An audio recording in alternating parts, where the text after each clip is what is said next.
When I review the course of my life and think of the credentials that my life ought to present before it can be termed successful, I encounter not the least hesitation in rejecting conventional answers. Trappings of wealth, worldly distinctions, the ability to exercise economic control, political or administrative power, popular fame, resounding applause about one's role in the society, or any other conceivable worldly achievements, all these are worthy of attention but don't supply a dependable measure to assess the real value or quality of life. These criteria are useful in assessing the general worth of a life's quality, but they are not at all decisive. It's entirely possible that while these constituents of a successful life may coexist in an individual's life, their possessor may still be empty of any real inner worth or significance. There is a self-governing significance of our life, without which all our external attainments or trimmings don't count for anything. Unless our life is anchored in its real significance, nothing we can do can be of much use or value. Fundamentally, then, this is a question of what we regard as significant. It's clear that what's seen as significant from one viewpoint may be utterly insignificant from another. For example, when a fish pounces on the bait at the end of an angler's line, in the moment when it gets the mouthful of food, it may count itself as triumphant. But the fisherman knows that in reality it's he who has been successful. That's why Oscar Wilde would say, when the gods wish to punish us, they answer our prayers, right? No wonder down the ages that the utmost question for any human to answer remains, if you gain the whole world but lose your soul, would you call it a bargain? A closer examination shows that there are certain norms whose achievement can signify a life as successful and others that suggest its failure. However, a lot depends on the historical settings in which a given life is viewed. For example, a smaller or a greater span of time as the basis of our judgment can make all the difference. Temporary triumphs are washed away with time. Wise Greeks were right in saying, call no man happy until he be dead. The quality of life as lived depends on the entirety of deeds and omissions associated with that life. Not until the end can one be sure what the sum of a life's harvest will appear to be. Our life is ultimately a cross-section of a larger whole, and what we are at a given point in time is not fully known even to ourselves, much less to others. To our own selves, with hindsight, we come out in diverse garbs, as if we have all along been playing a part. Nor is the judgment of our contemporaries decisive of our worth as agents of history, for history has a curious knack of playing pranks with our name and worth. A Joan of Arc can be canonized long after her death, whereas Stalin can soon be made the subject of desecration, scorn, and ridicule. Look at the statues and monuments of past heroes that are being raised now. This means that any useful judgments that we make about ourselves should be of transcendental significance, as our success and failures can only be looked at from the perspective of a universal purpose. Looking back at our lives, we can all vouch that what we had at one time regarded as being a fabulous performance on our part has turned out to be a discreditable incident, and vice versa. Much of what we do with great intent appears to us years later as devoid of significance, like a fleeting note struck by a voice in the wasteland, like a vanishing shadow as the days wear on. Humanity's faculty for conscious thoughts and action is the highest expression of life's hidden power. To be more conscious is to be more alive. To start with, we are a mere capacity, and our body the instrument of our action. Two elementary biological needs that set us going are preserving our own life and the life of our species. However, these two functions of nature are also performed by the animals, aren't they? So the difference in humans' case is that our pursuit of these objectives is intentionally oriented and regulated by our knowledge and will, and is not just evolutionary and instinctive. So in order to effectively use our body as an instrument of action, we must adequately ensure our health and well-being. But over and above satisfying our primary animal-like needs, we are summoned to satisfy the hunger in our depth by defining and realizing our role in the kind of world in which our lot is cast. It's in this orb that the veiled powers of human life find their access. The more aware we become of our real role in the scheme of things, the better we are able to put our life to higher and more serviceable use.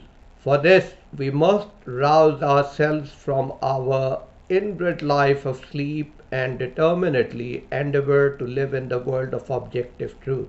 Our age continues to witness such spectacular scientific, medical, technological, and intellectual advancement, but yet there is no easy method to bring about our moral and spiritual regeneration. The injunction in the sweat of thy brow, thou must earn thy daily bread, continues to hold fast in matters psychological and spiritual, especially as our critical faculties make it difficult for us to assume the attitude which is prescribed by an unsophisticated life of faith. The liberation of intellect in man has made it impossible for us to conduct our life's operations on the uncritical hypotheses embedded in the life of faith. Interestingly, a common dogma at the heart of philosophies of belief that lies is the idea of the coming Messiah. This belief has been upheld with remarkable vigor by various people inhabiting different parts of the globe. Those who subscribe to the arrival of the coming Messiah claim that when the Messiah arrives, the forces of darkness will be routed once and for all, and thereafter mankind will live in harmony, prosperity, and bliss. Without commenting upon the metaphysical authority of such a belief, I maintain that this belief has been the parent of inaction, as it engenders complacency and quietism. How easy it is to sit and wait for a miracle worker who will transform the world and solve all our problems. Thus, it lightens the obligation on humans both individually and collectively to strive for higher aims. All we have to do is to sit smugly generation after generation for someone to eventually turn up.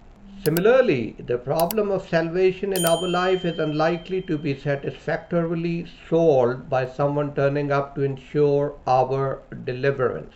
To me, moral and psychological regeneration in this age is made possible by humans' creative effort to realize our talent, our destiny. We must each learn to walk alone, to walk on the path that is mystically defined as being narrower than the breadth of a hair and sharper than a razor's edge. No one else can help us outgrow our limitations. In summary, we are the masters in our own house, and we alone can decide how to decorate our interior. Our experience has also taught us that we can't wait for someone to turn up.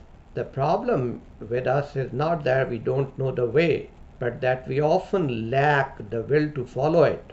In that regard, external help can be of much consequence, right? Every great journey begins with a step. Even a dim awareness of one's goal is good enough to humbly take the first step.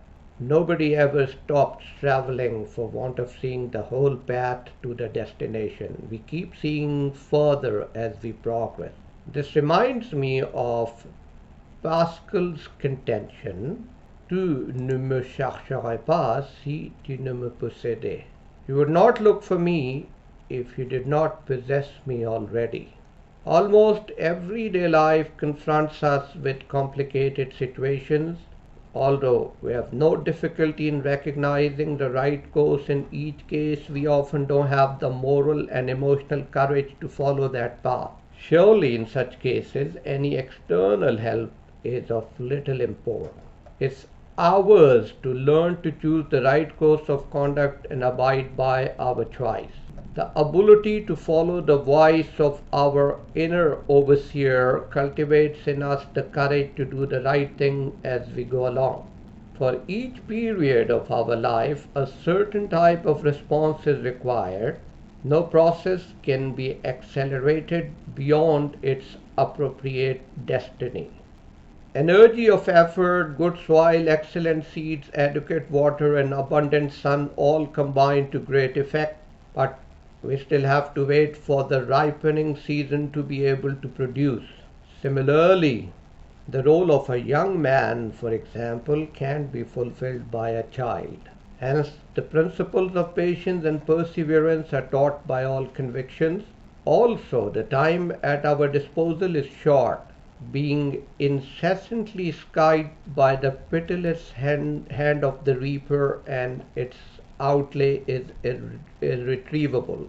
Any opportunity that time presents to us has to be fully exploited forthwith, which means that we are to be extremely vigilant and unremittingly mindful.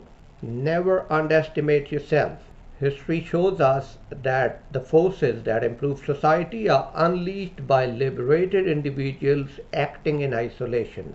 Their presence gives the world a direction to change for the better. For that reason, if you really want to help someone, you must learn to devise distance and not seek to be intimate. But that for another day. For now, by completely surrendering ourselves to higher cosmic forces, we can reflect the hidden meaning which is animated in the scheme of things and get a glimpse of the purpose that has called this universe to life and evolution. I think it's our earthly mission to experience this personal transformation, to be able to directly perceive the total environment in which life's evolution is taking place. You're not destined to be merely a subject of evolution. You can be the agent of this evolution in your family, in your community or society, wherever you are.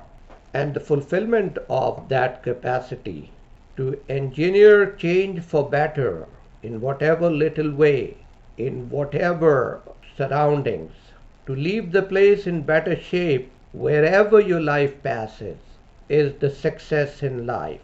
So what's your idea of success in life? How do you fulfill it? Thank you very much. See you next time.